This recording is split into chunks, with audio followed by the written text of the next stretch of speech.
ওমিক্রনের বিরুদ্ধে প্রচলিত ভ্যাকসিনের কার্যকারিতা নিয়ে বিশ্বব্যাপী শঙ্কা, আপডেট টিকা তৈরির চেষ্টায় বিভিন্ন কোম্পানি। বিশ্ব দরবারে মর্যাদার আসনে বাংলাদেশ, মন্তব্য বিশিষ্টজনদের, অপারেশন কিলো ফ্লাইটের তথ্যচিত্র উপস্থাপন। শিক্ষকের মৃত্যুতে উত্তপ্ত খুলনা প্রকৌশল বিশ্ববিদ্যালয়, 13 ডিসেম্বর পর্যন্ত ক্যাম্পাস বন্ধ, হল ত্যাগের নির্দেশ। রাজধানীর গুরুত্বপূর্ণ সড়কে লক্কর ঝক্কর লেগুনা, নেই চালকের লাইসেন্স, যাত্রী বান্ধব নয় বসার জায়গাও। কাল সিরিজের শেষ টেস্টে পাকিস্তানের মুখোমুখি বাংলাদেশ, সমতায় ফিরতে চায় টাইগাররা।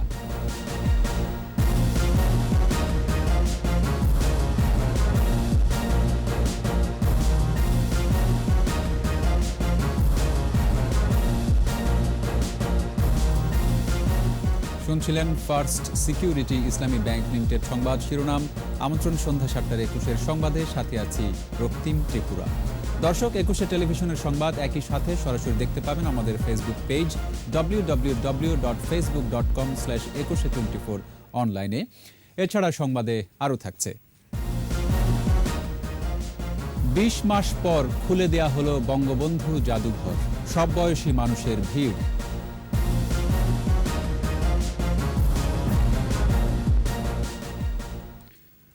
বঙ্গবন্ধুর ডাকে মুক্তিযুদ্ধের মাধ্যমে দেশ স্বাধীন হয়েছিল বলেই বাংলাদেশ আজ বিশ্বের বুকে মাথা উঁচু করে দাঁড়িয়েছে।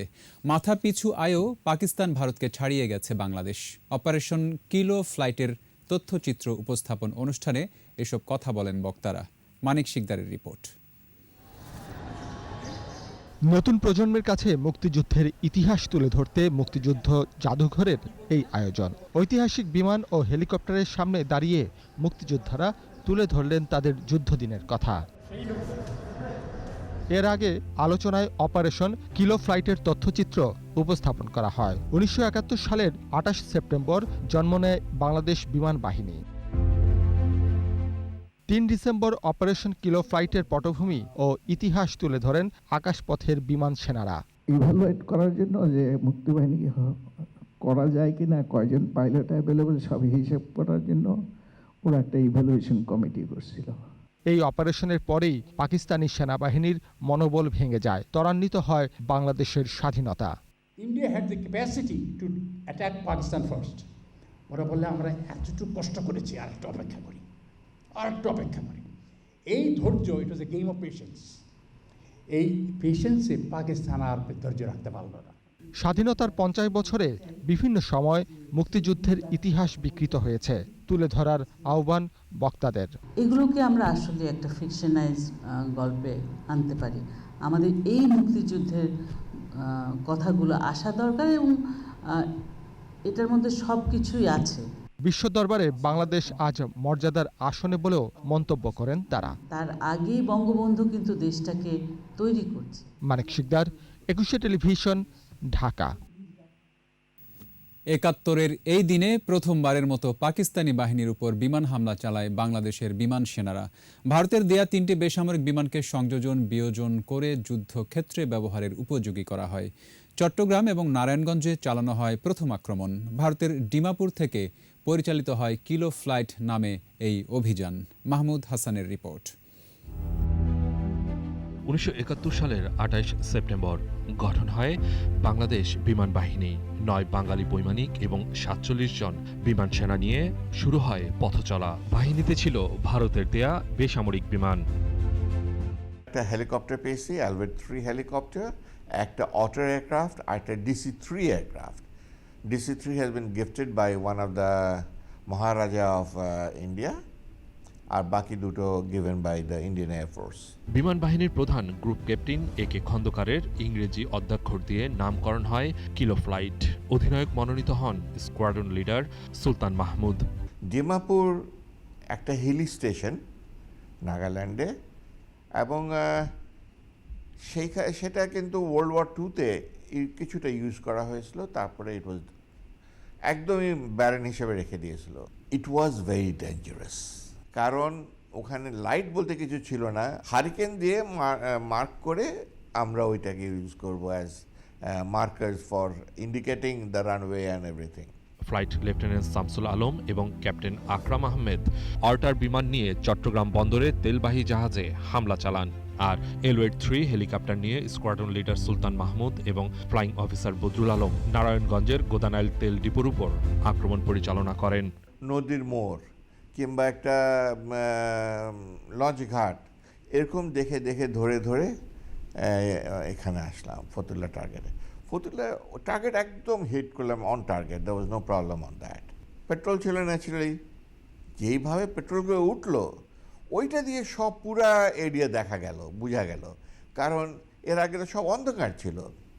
এখন আমরা দেখতে পেলাম সব কিছু দেখে, তখন আমরা বললাম স্যার আমাদের কিন্তু অনেক রকেট রয়ে গেছে। We went, made a U turn, came back and fired again. Air traffic control, radar কিছুই ছিল না। অপর্যাপ্ত রসদ আর প্রতিকূল পরিবেশে জীবনের সর্বাত্মক ঝুঁকি নিয়ে রাত 3টায় শুরু হয় কিলো ফ্লাইটের অপারেশন। রাত্রেবেলা ওখানে ফ্লাই করতে হচ্ছে, but we didn't have any instruments. আমাদের ফ্লাইং করা হতো, একটা কম্পাস ছিল, ওই কম্পাসের উপরে আমরা ডিপেন্ড করি। কম্পাস, অল্টিমিটার, ভার্টিক্যাল ইন্ডিকেটর, এইসব কয়েকটা বেসিক ইনস্ট্রুমেন্ট ছিল কয়েকটা। মুক্তিযুদ্ধের সময় এই বাহিনী 50টি অভিযান সফলভাবে পরিচালনা করে। বিমান বাহিনীতে 1136 জন প্রত্যক্ষভাবে অংশ নেন। আত্মত্যাগের স্বীকৃতিস্বরূপ এই বাহিনীর 1 জন বীর শ্রেষ্ঠ, 6 জন বীর উত্তম, 1 জন বীর বিক্রম এবং 15 জন বীর বিক্রম প্রতীক উপাধিতে ভূষিত হয়েছিল। মাহমুদ হাসান, 21 টেলিভিশন, ঢাকা। খুলনা প্রকৌশল ও প্রযুক্তি বিশ্ববিদ্যালয়ের অধ্যাপক ডক্টর সেলিম হোসেনের মৃত্যুকে কেন্দ্র করে শিক্ষক শিক্ষার্থীদের মধ্যে বিরোধ দেখা দিয়েছে। শিক্ষকরা বলছেন এই মৃত্যু স্বাভাবিক নয়, আর শিক্ষার্থীরা বলছে এটি ছাত্র রাজনীতি বন্ধের ষড়যন্ত্র। এদিকে 13 ডিসেম্বর পর্যন্ত ক্যাম্পাস বন্ধ ঘোষণা করে শিক্ষার্থীদের হল ত্যাগের নির্দেশ দিয়েছে কর্তৃপক্ষ। শেখ জুয়েলের ক্যামেরায় খুলনা বিভাগীয় প্রতিনিধি মহেন্দ্রনাথ সেনের রিপোর্ট, জানাচ্ছেন সমর ইসলাম। মঙ্গলবার দুপুরে কুয়েটের কিছু ছাত্র ক্যাম্পাসের রাস্তায় ডক্টর সেলিম হোসেনকে জেরা করে। পরে তড়িৎ প্রকৌশল ভবনে ওই শিক্ষার্থীদের প্রায় আধা ঘন্টা রুদ্ধদ্বার বৈঠক হয়। দুপুর 2:30টার দিকে ডক্টর সেলিমের স্ত্রী লক্ষ্য করেন সেলিম হোসেন বাথরুম থেকে বের হচ্ছেন না। এরপর দরজা ভেঙে তাকে উদ্ধার করে খুলনা মেডিকেল কলেজ হাসপাতালে নেওয়া হলে চিকিৎসক মৃত ঘোষণা করেন। শিক্ষকদের অভিযোগ, সে সময় তাকে অপদস্থ করা হয়েছে, যে কারণে তার মৃত্যু হয়েছে। দোষীদের বিচারের দাবিতে উত্তপ্ত ক্যাম্পাস। 40 জন মানুষ যদি একজন সিঙ্গেল রুমের ভিতরে ঢুকে, সেখানে নিশ্চয়ই এটা আমরা স্বাভাবিক ঘটনা মনে করতে পারি না। যতক্ষণ পর্যন্ত তাদেরকে স্থায়ীভাবে বহিষ্কার করা না হবে, ততক্ষণ পর্যন্ত শিক্ষক সমিতি যে সম্মানিত শিক্ষকবৃন্দ আছেন তারা কোনো একাডেমিক কার্যক্রমে থাকবেন না। তবে শিক্ষার্থীরা বলছে ছাত্র রাজনীতি বন্ধে এটা শিক্ষকদের ষড়যন্ত্র। প্রত্যেকেই আসলে তাদের নিজস্ব এজেন্ডা বাস্তবায়নের জন্যই আমাদেরকে ব্লেম করতেছে। পরিস্থিতি নিয়ন্ত্রণে আনতে 13 ডিসেম্বর পর্যন্ত ক্যাম্পাস বন্ধ ঘোষণা করে শিক্ষার্থীদের হল ত্যাগের নির্দেশ দিয়েছে কর্তৃপক্ষ। সুষ্ঠু তদন্তের জন্য ও বিশ্ববিদ্যালয়ে অস্থিতিশীল পরিস্থিতি সৃষ্টি হওয়ার আশঙ্কার কারণে অদ্য 3/12/2021 হতে 13/12/2021 পর্যন্ত বিশ্ববিদ্যালয় বন্ধ ঘোষণা করা হলো। ঘটনার সুষ্ঠু তদন্তের দাবি সাধারণ শিক্ষক শিক্ষার্থীর। সমর ইসলাম, 21 টেলিভিশন। আমাদের বিশেষ আয়োজন জনদুর্ভোগ।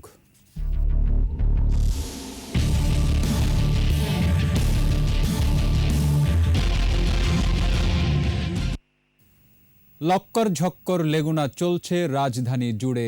বাসের সাথে পাল্লা দেয়া অদ্ভুত এই হিউম্যান হলারের যেমন ফিটনেস নেই, চালকেরও নেই লাইসেন্স, আবার আসনগুলো যাত্রী বান্ধব নয়। মোস্তাফিজুর রহমানের ক্যামেরায় আরও জানাচ্ছেন অখিল পোদ্দার। স্বল্প দূরত্বের বাহন লেগুনা।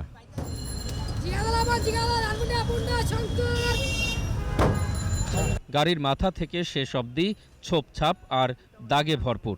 দুর্ঘটনার ঘষা খেতে খেতে চেহারা বদলে গেছে পরিবহনের। যত স্বাস্থ্য লোক বসুক, কোনো সমস্যা নেই, আল্লাহর রহমত পারফেক্ট। চালকের পাশের আসনে বসার নিয়ম নেই যাত্রীর। সেখানেও বসেছেন দুজন। উরুর মাঝখানে গিয়ারের হাতল, ঝুঁকিপূর্ণ হলেও বলার কিছুই নেই। সামনে তো 2 জন বসা যায় না, ইঞ্জিনের উপরে বসতে হয়। এই পাশে ড্রাইভার আছে, আমি এখানে আছি, 2 পায়ের মাঝখানে গিয়ারের একটা আছে। আমাদের কষ্ট করেই যেতে হবে। গিয়ার চেঞ্জ করলে আমার অসুবিধা হচ্ছে। ভেতরে তো অনেক সময় সিট ভাঙা থাকে, বসা যায় না, অনেক কষ্ট হয় আর কি। আগে সরু রাস্তায় চললেও ক্রমশ লেগুনার দখলে রাজধানীর গুরুত্বপূর্ণ সড়কগুলো। গাড়ি পাচ্ছিলাম না, ট্যাক্সি ভাড়া 300 টাকা চাই, যাবো দানগুড়ি ডাক্তারের কাছে। তো এখানে আসতে হেঁটে আসতে অনেক কষ্ট হলো, প্যাক কেদা এই অবস্থা আর কি। লোক কম নিক, যেহেতু 15 টাকা করে নেয় তাহলে 4 জন করে নিতে পারে। ভাড়াটা একটু বেশি নিচ্ছে, বেতন তো বাড়ে নাই। একটা রিক্সাতে চলতে পারে শুধুমাত্র 2 জন, আর আমরা লেগুনে চলতে পারতেছে 12 জন। আগে যেহেতু 5 জনের জায়গায় 6 জন যেত, তো আমরা মাঝখানে করে নিয়েছিল, ড্রাইভার সহ 12 জন চালাই দিচ্ছি। আর আমরা সামনে যে 2 জন নিচ্ছি সেটা প্রয়োজন আমরা কমায় নিব একজন। কালার ডিসকালার হবে, ফিটনেসের কালার তখন থাকবে না, তো ইনশাল্লাহ আমরা ফিটনেস করে নিব। যাত্রীরা বলছেন কষ্ট হলেও তাদের কিছুই করার নেই। 2 জন যায়, অনেক সময় ওই রাস্তায় যাত্রী বেশি থাকে, মানে ওইভাবে নিয়ম না আর কি। না তেলেন না, তারপরও এরা ওই বাড়াবার নাম শুনি 5 টাকা করে বাড়াই দিছে।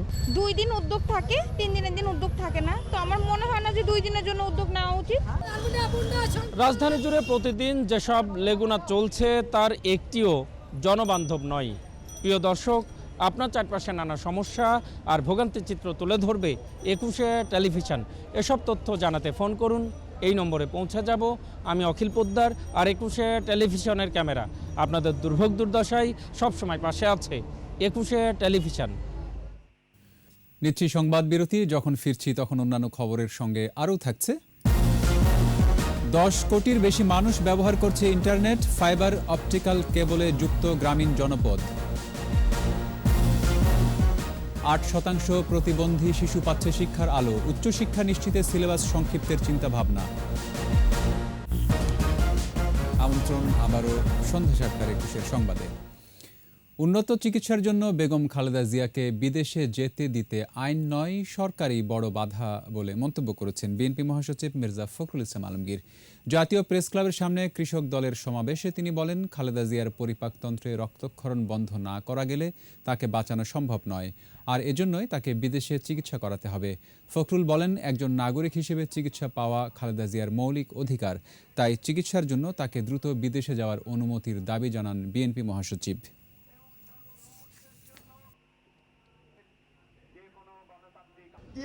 তীরে অত্যন্ত সচেতন ভাবে তাকে হত্যা করা হচ্ছে, তার রক্তক্ষরণ হচ্ছে, এবং এই রক্তক্ষরণ যদি বেশি দিন চলে তাহলে তিনি বাঁচবেন না।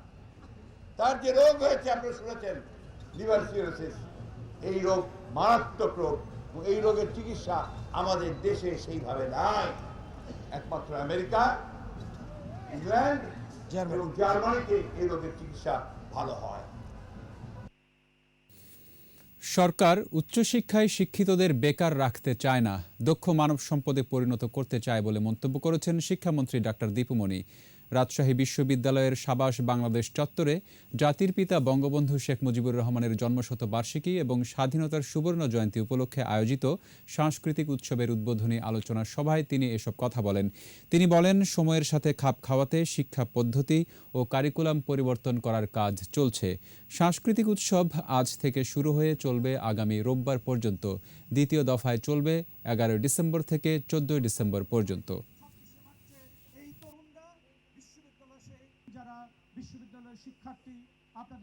উচ্চশিক্ষায় শিক্ষিত মানুষদেরকে আমরা তো নিশ্চয়ই শিক্ষিত বেকার তৈরি করতে চাই না, সনদধারী বেকার তৈরি করতে চাই না। আমরা চাই এমন দক্ষ মানব সম্পদ আমরা তৈরি করব, যারা এই ভৌগোলিকভাবে খুব ছোট আয়তনের এই দেশটিকে, যার একটা বিশাল ইতিহাস রয়েছে, হাজার হাজার বছরের সমৃদ্ধ অতীত রয়েছে, ঐতিহ্য রয়েছে, যার বিজয়ের ইতিহাস রয়েছে, তাকে সঠিকভাবে বিশ্বে তারা প্রতিনিধিত্ব করবে। তথ্য প্রযুক্তির আওতায় এখন গোটা দেশ, 10 কোটির বেশি মানুষ ব্যবহার করছেন ইন্টারনেট, ফাইবার অপটিক্যাল কেবলে যুক্ত গ্রামীণ জনপদ, মহাকাশে বঙ্গবন্ধু স্যাটেলাইট। মাত্র এক যুগে এক রূপান্তরিত বাংলাদেশ। তথ্য প্রযুক্তি খাত নিয়ে আদিত্য মামুনের ধারাবাহিক প্রতিবেদনের আজ প্রথম পর্ব। সময়টা মাত্র এক যুগ, পরিবর্তন ব্যাপক।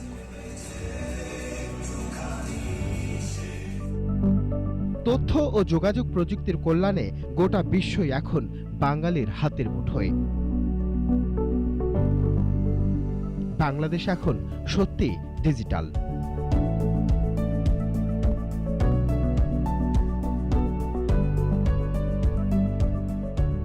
তবে এ সাফল্য সহজে ধরা দেয়নি। দূরদর্শী নেতৃত্ব, অকৃত্রিম দেশপ্রেম, সাথে নির্বাচনী প্রতিশ্রুতি, এসব মিলেই এই অগ্রগতি। 2009 সালে প্রধানমন্ত্রী শেখ হাসিনা যখন দায়িত্ব গ্রহণ করেন, তখন বাংলাদেশে ইন্টারনেট ব্যবহারকারীর সংখ্যা ছিল মাত্র 10 লাখ, যা এখন 10 কোটির বেশি। এছাড়া প্রত্যন্ত অঞ্চলে পৌঁছেছে ব্রডব্যান্ড ইন্টারনেট, মহাকাশে বঙ্গবন্ধু স্যাটেলাইট।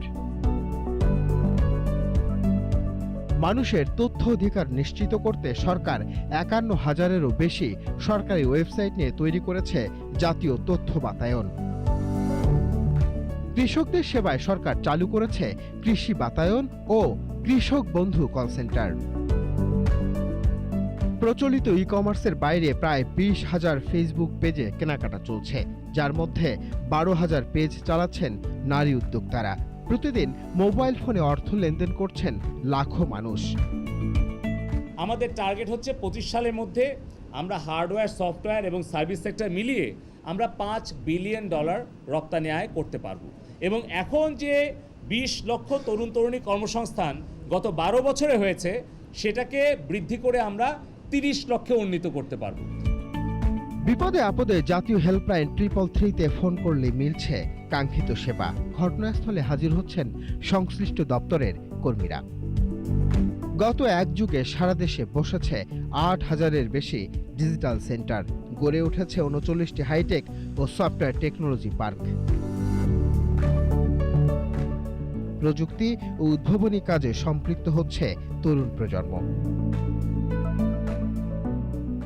ডিজিটাল ডিভাইস উৎপাদনে বাংলাদেশ এখন বিশ্বের অন্যতম শ্রেষ্ঠ একটি দেশ। তার পেছনে সূতিকাগার হিসাবে যে প্রতিষ্ঠানটি কাজ করছে সেটি হচ্ছে বঙ্গবন্ধু হাইটেক পার্ক, এবং এখান থেকেই নানাবিধ কাজের পাশাপাশি বিভিন্ন দেশি বিদেশি প্রতিষ্ঠান বিনিয়োগ করছে, যার মাধ্যমে আমরা 2041 সালে উন্নত বাংলাদেশ যে অগ্রযাত্রা সেটাতে নিজেদেরকে শরিক করতে পারবো। বঙ্গবন্ধু হাইটেক পার্ক, কালিয়াকৈর, গাজীপুর থেকে আদিত্য মামুন, 21 টেলিভিশন। প্রতিবন্ধকতার বেড়া জালে শিক্ষার বাইরেই থেকে যাচ্ছে বেশিরভাগ প্রতিবন্ধী শিশু। প্রচলিত পদ্ধতি অবলম্বনের মাধ্যমে এখন পর্যন্ত মাত্র 8% লেখাপড়া শিখতে পেরেছে। উচ্চশিক্ষা নিশ্চিতে দৃষ্টি প্রতিবন্ধীদের জন্য ব্রেইল বই আর বধির ও শ্রবণ প্রতিবন্ধীদের ইশারায় ভাষার সিলেবাস সংক্ষিপ্ত করার চিন্তা করছেন সংশ্লিষ্টরা। হুমায়ুন কবির টিটুর ক্যামেরায় স্মৃতি মণ্ডলের রিপোর্ট। সাবার আহমেদ শীষ, বয়স 8 বছর। বিশেষ শিক্ষা কেন্দ্রে আজ তার প্রথম দিন। হ্যালো সেশন নিতে প্রাণান্ত চেষ্টা শিক্ষকদের।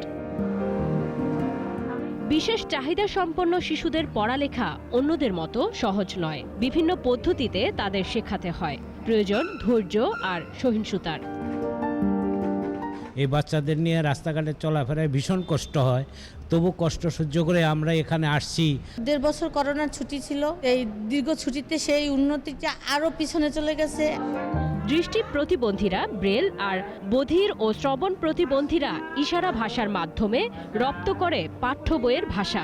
সোনা লোকে বলো সোনা সোনা রায় কত খাটি, বলো যত খাটি তা আছে খাটি বাংলাদেশে মাটি, আমার বাংলাদেশে মাটি। আমার নাচ করতে ভালো লাগে, ছবি আঁকতে ভালো লাগে, গান করতে ভালো লাগে। পাতা জুড়া জুড়া মামু তারপর তপর ঘোরা, লিখতে ভালো লাগে, পড়তে ভালো লাগে। জহিরুল ইসলাম দৃষ্টি প্রতিবন্ধী। চট্টগ্রাম বিশ্ববিদ্যালয় থেকে আইন বিষয়ে স্নাতকোত্তর শেষ করে দৃষ্টি প্রতিবন্ধী স্কুলে প্রধান শিক্ষকের দায়িত্ব পালন করছেন। জানালেন নানা প্রতিবন্ধকতার কথা। ইশারা ভাষায় একটা বাকশ্রবণ ছেলে বা মেয়েকে পুরা সিলেবাসটা মানে বোঝানো বা শেখানো সোটা, সেজন্য সিলেবাসটা যেন সংক্ষিপ্ত করা হয়। আর দৃষ্টি প্রতিবন্ধীর জন্য অবশ্যই ব্রেল বইগুলি উচ্চতর লেভেলে মানে করার ব্যবস্থা করা দরকার। সমাজ কল্যাণ মন্ত্রণালয়ের তথ্য বলছে দেশে প্রতিবন্ধীর সংখ্যা 24,29,000-এর বেশি। এর মধ্যে লেখাপড়া জানে 7,49,000 আর স্বাক্ষর জ্ঞান সম্পন্ন প্রতিবন্ধীর সংখ্যা 4,54,000-এর ওপরে। জাতীয় প্রতিবন্ধী উন্নয়ন ফাউন্ডেশন ভবনে একটি কম্পিউটার ল্যাব স্থাপন এবং প্রতিবন্ধীদেরকে প্রশিক্ষণ প্রদান, একই ভবনে আমরা একটি কারখানা স্থাপন করতে যাচ্ছি, যেখানে প্রতিবন্ধীদের জন্য সহায়ক উপকরণ আমরা তৈরি করব। প্রতিষ্ঠানের স্বল্পতা, শিক্ষা উপকরণ ও দক্ষ শিক্ষকের অভাব এবং আশানুরূপ সচেতনতা তৈরি না হওয়ায় বেশিরভাগ প্রতিবন্ধী শিক্ষা বঞ্চিত হচ্ছে বলে মনে করছেন সংশ্লিষ্টরা। স্মৃতি মণ্ডল, একুশে টেলিভিশন, ঢাকা। দীর্ঘ 20 মাস পর দর্শনার্থীদের জন্য খুলে দেয়া হলো বঙ্গবন্ধু জাদুঘর। বাংলা ও বাঙালির মুক্তির ইতিহাসের সাথে জড়িত বাড়িটি দেখতে ভিড় সব বয়সী মানুষের। মুক্তিযুদ্ধ, বঙ্গবন্ধু ও বাংলাদেশকে জানতে নতুন প্রজন্মের আগ্রহের শেষ নেই। যেখান থেকে স্বাধীনতার ঘোষণা, সেই ঐতিহাসিক ধানমন্ডি 32-এ গিয়ে আবেগাপ্লুত মুক্তিযোদ্ধারা। আদিত্য মামুনের রিপোর্ট। বাংলা ও বাঙালির ইতিহাসের সাথে মিলেমিশে একাকার এই ধানমন্ডি 32। এ বাড়িটি ছিল বাঙালির ঠিকানা। এখানেই বাংলাদেশের পতাকা উড়িয়েছিলেন বঙ্গবন্ধু। দেশের সর্বত্র বাংলাদেশের নতুন পতাকা উত্তোলন। রাত নেই, দিন নেই, যে কোনো সময় বাঙালির প্রিয় মুজিব ভাইয়ের 32-এর দরজা খোলা থাকত সবসময়। পাকিস্তানিদের হাতে বন্দী হওয়ার আগে ট্রাঙ্ক কলে স্বাধীনতার ঘোষণা দিয়েছিলেন এখান থেকেই। মুক্তির মহানায়কের বাড়িটি দীর্ঘ সময় পর্যন্ত দখল করে রাখে স্বৈরশাসক জিয়া। 1994 সাল থেকে ঐতিহাসিক এই বাড়ি বঙ্গবন্ধু শেখ মুজিবুর রহমান স্মৃতি জাদুঘর করা হয়। করোনাকালে দর্শনার্থীদের জন্য বন্ধ ছিল 20 মাস। এতদিন পর খুলে দেওয়া হলো দর্শনার্থীদের জন্য। প্রথম দিনই দেশের বিভিন্ন স্থান থেকে আসেন দর্শনার্থীরা। আজকে মূলত এসেছি আমার ছেলেটার জন্য। ও হচ্ছে বঙ্গবন্ধুর প্রতি তার খুবই শ্রদ্ধাবোধ এবং সে ভালোবাসে। আমার মুক্তিযুদ্ধ করেও আজ পর্যন্ত আমি দেখতে পারিনি, আমার এটা আক্ষেপ ছিল। আজকে এটা সম্পূর্ণ 2 বারই দেখলাম। আমি এখন পুরাপুরি একজন মুক্তিযোদ্ধা মনে করতেছি। আমি নতুন প্রজন্মও এসেছে মুক্তির মহানায়ককে চিনতে, জানতে। তিনি আমাদের জন্য এই পুরো বাংলাদেশের জন্য যা করেছেন সেটা অনেক। ইচ্ছা ছিল যে আমি বঙ্গবন্ধুর সম্পর্কে আরও জানবো, আমি বঙ্গবন্ধুর বাড়িতে যাব, সেখানে ঘুরবো। আমি এখানে আসলাম, এসে দেখলাম মনে হলো যেন আমি কোনো নতুন একটা রাজ্যে ঢুকছি, যেখানে বঙ্গবন্ধু সব কিছু এখানে আছে। প্রথম দিনেই শত শত মানুষ ঐতিহাসিক এই আঙ্গিনায় আসলেও স্বাস্থ্যবিধি মানা হচ্ছে কঠোরভাবে। প্রতি সপ্তাহে শুক্র, শনি এবং মঙ্গলবার সকাল 11টা থেকে বেলা 3টা পর্যন্ত দর্শনার্থীদের জন্য খুলে রাখার সিদ্ধান্ত নিয়েছেন। সবার দাবি বঙ্গবন্ধু মুক্তিযুদ্ধ ইতিহাসের যাতে বিকৃত উপস্থাপন করা না হয়। স্কুল পড়ুয়া যারা আছেন ছুটির দিনে তারাই বঙ্গবন্ধুকে দেখতে এসেছেন, যে বঙ্গবন্ধু কোথায় কিভাবে বসবাস করতেন, কোথায় বসে পত্রিকা পড়তেন, এই স্মৃতিগুলি এবং পাঠ্যপুস্তকের সঙ্গে মিলিয়েও তারা আসলে বঙ্গবন্ধুকে দেখছেন। ধানমন্ডি 32 নম্বর থেকে আদিত্য মামুন, একুশে টেলিভিশন। বিজয়ের মাসে বিশেষ আয়োজন, জনযুদ্ধের মুক্তিযোদ্ধা।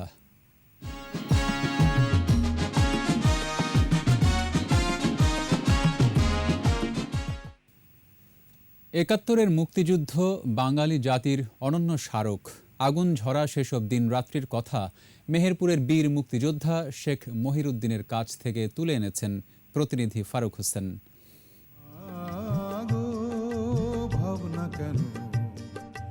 25শে মার্চ কালো রাত পুলিশ লাইনে হামলা করেছে, দেখি কি পুলিশ সব পালিয়ে যাচ্ছে। তো আমরা ডিউটি করতে গিয়ে ওখান থেকে পলাতক হয়ে গেলাম। চুয়াডাঙ্গা পর্যন্ত পৌঁছায় গেলাম। ওখান থেকে আমাদের আজম চৌধুরী বিডিআরের সুবিধা মেজর, উনি আমাদের অ্যাকসেপ্ট করে কাপড় দিল আর রাইফেল দিল একটা করে, 5 রাউন্ড করে গুলি ভাগে পালাম। তখন আমরা ওই 5 রাউন্ড গুলি নিয়েই কুষ্টিয়ায় রওনা দিলাম। কুষ্টিয়া আমরা ক্যাপচার করে নিয়েছিলাম। ওখানে খানসেনারা বহুত মারা গেছে। আজম চৌধুরী বললো যে আপনারা ক্লোজ হয়ে আসেন, যশোর ক্যান্টনমেন্ট যাওয়া লাগে। এরপরে 3 দিন পর আমাদের ওপরে এমন একটা হামলা আসলো, যে সাইডে থেকে স্থল বাহিনী এবং উপরে প্লেন এবং সাজোয়া গাড়ি, তারপরেও ট্যাঙ্ক বাহিনী একেবারে সমস্ত আমাদের উপরে চাপাইল। তখন আমরা আর কী করবো, ওইখান থেকে আমরা মেহেরপুরে এসে পৌঁছাই। মেহেরপুর থেকে আমরা ভারতে যাই। একদিন পরেই দেখছি ইন্ডিয়ান আর্মিরা চলে আসলো। এইবার ওখান থেকে আমাদের বাছাই করতেছে, নাম লিখতেছে, গাড়ি করে তুলে নিয়ে গেল কৃষ্ণনগর। কৃষ্ণনগর থেকে কোথায় নিয়ে যাচ্ছে আমরা তো জানি না। তারপর বলছে যে প্রশিক্ষণে যাই। কিছুদিন পরে আমরা কার্যক্রম শুরু করলাম। মোকাবেলা তো করতেই হবে। আমরা সেই 6টার জায়গায় 7টা মারলাম। তো সে কী ভার গুলি, মানে সেই ঝড়ের মতন বৃষ্টির মতন চলতে লাগলো। তা আমরা তো মোর্চার মধ্যে, আমরা মার কম খেয়েছি, কম খালেও ওরা সমান জায়গাতে হেঁটে মারটা ওরা বেশি খেয়ে দিচ্ছে। আমাদের কিছু না হলেও 1-150 লোক মারা গেল। খানেরা এমন এত মারা মরেছে, তো সবটা আমরা বলতে পারবো না, সবটা হিসাব দিতেও পারবো না। তো কিছু না হলে ওরা 4 থেকে 500 লোক মরেছে। দিচ্ছি সংবাদ বিরতি। যখন ফিরছি তখন অন্যান্য খবরের সঙ্গে আরও থাকছে। লাগামহীন চাল, আটা ও ভোজ্য তেলের বাজার সরবরাহ বাড়ায় সবজিতে স্বস্তি। আমন্ত্রণ আবারও সন্ধ্যা 7টার 21 সংবাদে। নতুন রূপে সেজেছে চট্টগ্রামের হাট হাজারীর শেখ রাসেল শিশু প্রশিক্ষণ ও পুনর্বাসন কেন্দ্র। পথ শিশুদের জন্য নতুন করে নির্মাণ করা হয়েছে পার্ক ও খেলার মাঠ। সুবিধা বঞ্চিত এসব শিশুর জন্য ভবিষ্যতে আরও সুযোগ সুবিধা বাড়ানোর আশ্বাস দিয়েছে কর্তৃপক্ষ। চট্টগ্রাম থেকে হাসান ফেরদৌসের রিপোর্ট, জানাচ্ছেন মাসুম আলিসা।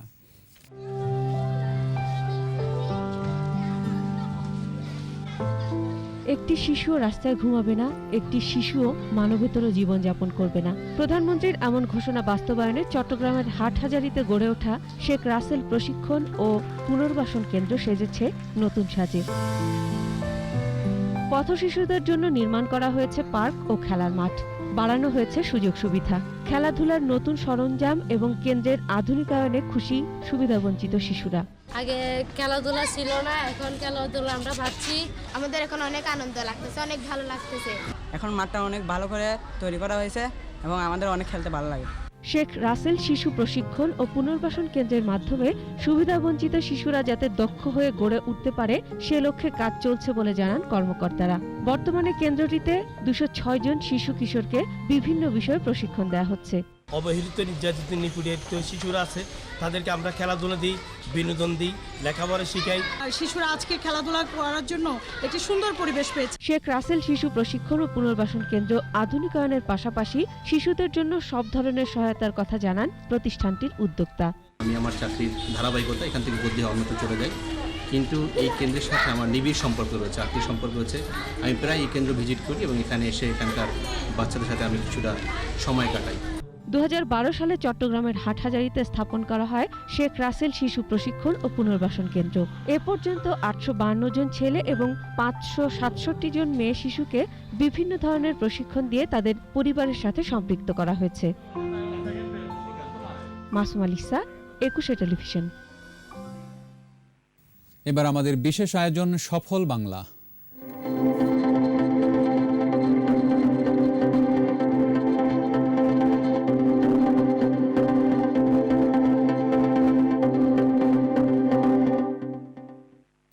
উন্নত দেশের শহরের আদলে সাজানো হচ্ছে সিলেট নগরকে। রাস্তার উপর থাকছে না বিদ্যুৎ, টেলিফোন সহ অন্যান্য তারের জঞ্জাল। এরই মধ্যে হযরত শাহজালাল মাজার রোড সহ 2টি সড়কের সব তার নেওয়া হয়েছে মাটির নিচ দিয়ে। সিলেট বিভাগীয় প্রতিনিধি ওয়েস খসরুর রিপোর্ট, জানাচ্ছেন সমর ইসলাম। 2019 সালে সিলেট নগরীর প্রধান সড়ক শাহজালাল মাজার রোডে শুরু হয় উপরিভাগের তারের জঞ্জাল ভূগর্ভে নেয়ার কাজ। পরে নগরীর কোর্ট পয়েন্ট থেকে চৌহাট্টা হয়ে আম্বরখানা পর্যন্ত সড়কেও এই প্রকল্পের কাজ শুরু হয়। এখন চেহারা বদলে গেছে এ দুটি সড়কের। তারবিহীন রাস্তা হবে, জঞ্জাল মুক্ত রাস্তা হবে।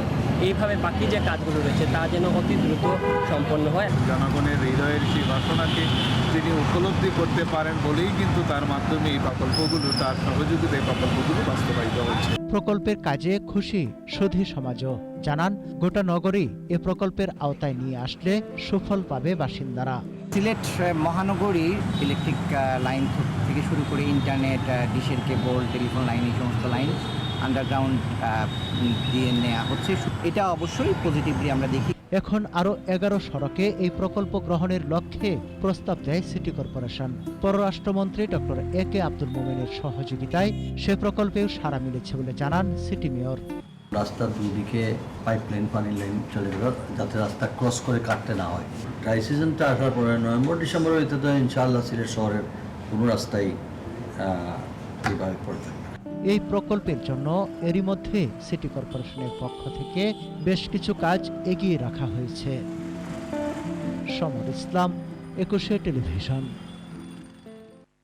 এবার সোশ্যাল ইসলামী ব্যাংক লিমিটেড বাণিজ্য সংবাদ।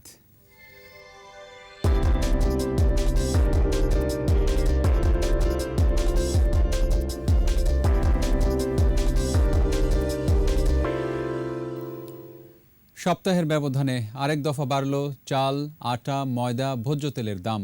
ডিমের বাজারও চড়া। বেড়েছে শীতের সবজির সরবরাহ। মাছের দর কিছুটা কমলেও অপরিবর্তিত রয়েছে মাংসের বাজার। মাহমুদ হাসানের রিপোর্ট। সপ্তাহ ঘুরতে আবারও বেড়েছে চালের দাম। প্রকারভেদে কেজি প্রতি বেড়েছে 2 থেকে 3 টাকা। এই সপ্তাহে বেচে আপনি 68 বেচতে আসছি নাদির চাল, আর আটার চাল বেচতে 48 থেকে 50 টাকা, আর মিনিগার চাল কথা বেশি 58 টাকা, এই সপ্তাহে 60 টাকা বিক্রি করতে আছে। ভোজ্য তেল, আটা, ময়দার দাম বেড়েছে কেজিতে 2 থেকে 5 টাকা। গত সপ্তাহে আসলে তেল আসলে আপনার 142 লিটার, এই সপ্তাহে আপনার 145 লিটার, প্রতি লিটারে 3 টাকা করে বাড়ছে।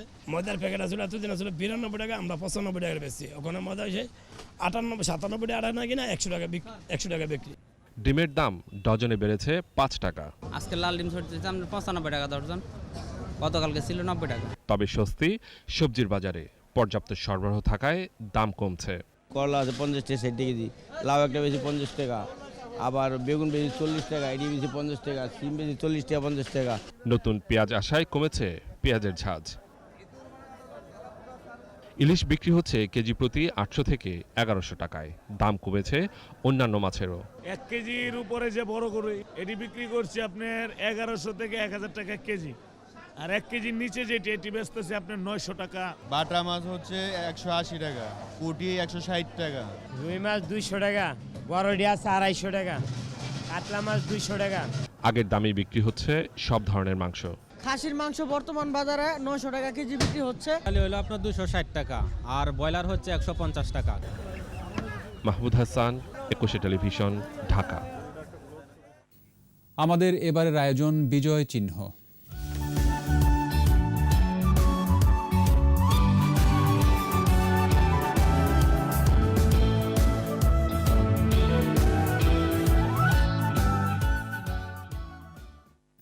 জাতির পিতা বঙ্গবন্ধু শেখ মুজিবুর রহমানের ডাকে 1971 অস্ত্র হাতে তুলে নেয় এদেশের মুক্তিকামী মানুষ। মুক্তিযুদ্ধের অসংখ্য স্মৃতি ছড়িয়ে আছে সারা দেশে। আজ থাকছে রাজারবাগ পুলিশ লাইন্সের স্মৃতিচিহ্ন। আলাউদ্দিন তালুকদার সোহেলের ক্যামেরায় ভিজুয়াল প্রতিবেদন তৈরি করেছেন মানিক শিকদার।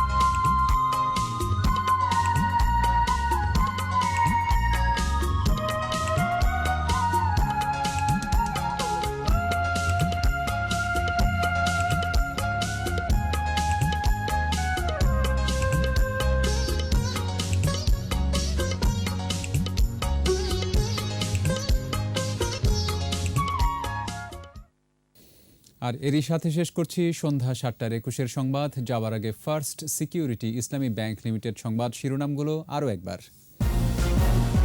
ওমিক্রনের বিরুদ্ধে প্রচলিত ভ্যাকসিনের কার্যকারিতা নিয়ে বিশ্বব্যাপী শঙ্কা। আপডেট টিকা তৈরির চেষ্টায় বিভিন্ন কোম্পানি। বিশ্ব দরবারে মর্যাদার আসনে বাংলাদেশ। মন্তব্য বিশিষ্টজনদের। অপারেশন পিলো ফ্লাইটের তথ্যচিত্র উপস্থাপন। শিক্ষকের মৃত্যুতে উত্তপ্ত খুলনা প্রকৌশল বিশ্ববিদ্যালয়, 13 ডিসেম্বর পর্যন্ত ক্যাম্পাস বন্ধ, হল ত্যাগের নির্দেশ। রাজধানীর গুরুত্বপূর্ণ সড়কে লক্কর ঝক্কর লেগুনা, নেই চালকের লাইসেন্স, যাত্রী বান্ধব নয় বসার জায়গাও। কাল সিরিজের শেষ টেস্টে পাকিস্তানের মুখোমুখি বাংলাদেশ, সমতায় ফিরতে চায় টাইগাররা।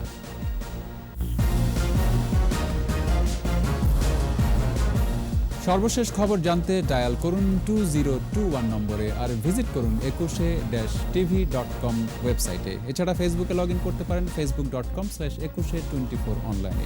পরের সংবাদ রাত 9টায় দেখার আমন্ত্রণ রইল। স্বাস্থ্যবিধি মেনে চলুন, সুস্থ থাকুন।